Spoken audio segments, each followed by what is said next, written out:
Dear influencers, mag-iingat kayo sa mga CEO kasi hindi lahat ng CEO makakapagbigay sa inyo ng trabaho. May mga CEO na makakapagpahamak sa inyo and sa savings ninyo. I'll tell you the story. September 2023, ang CEO na to kumontak sa akin, nagpagawa ng video para sa kanyang beauty drink. Beauty drink. Tapos, ang transaction namin amounting to 50,000 only. Naalala ko, nahirapan pa ako maningil nun kasi ang sabi niya sa akin, sorry po, na-scam ako ng lawyer ko, kaya na-delay po ng onti yung payment. But anyways, nasa mall ako with my family, biglang nag-send na photo yung helper. Isang envelope na brown. Sabi ko, parang hindi naman to usual lang. Hindi parcel, hindi rin letter. Tapos galing siya sa isang bangko na maraming reklamo ngayon kasi dahil sa mga scam, fraud, etc. Medyo trending si bank ngayon. Actually, matagal na siyang laging may issue. So, kinabahan ako, nag-worry ako. Parang parang lutang na yung isip ko na gusto ko na umuwi. Pag-open ko ng letter, isa siyang kaso from Court of Appeals dito sa CEO na nag-book sa akin for a video noong 2023. So parang wala akong kinalaman dun sa case. Wala nga akong kahit isang pangalan dun sa case eh. Wala akong bakas dun sa case niya.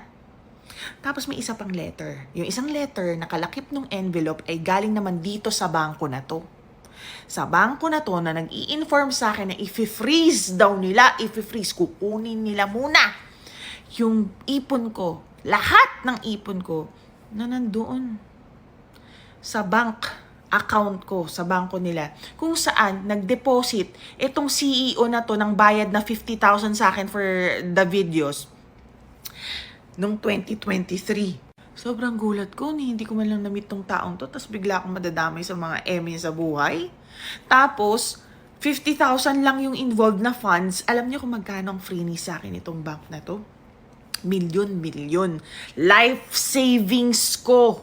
Natulala na lang ako bigla. Nag-asa ko sa mga kilala kong mga bank managers. Ang sabi nila, ang alam daw nila, dapat ang freeze lang yung involved amount na 50,000, hindi yung buong savings ng bangko. Pero ang nangyari sa akin, ang ginawa nitong bangko sa akin, buong savings.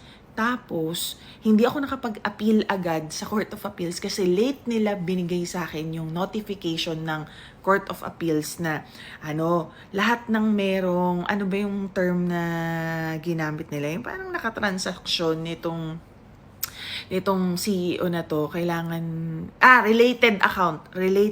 Lahat ng related account daw, kailangan daw investigahan muna, parang ganon. Pero yun nga, magkakaiba yung sinasabi ng mga bank manager, dapat daw 50,000 lang yung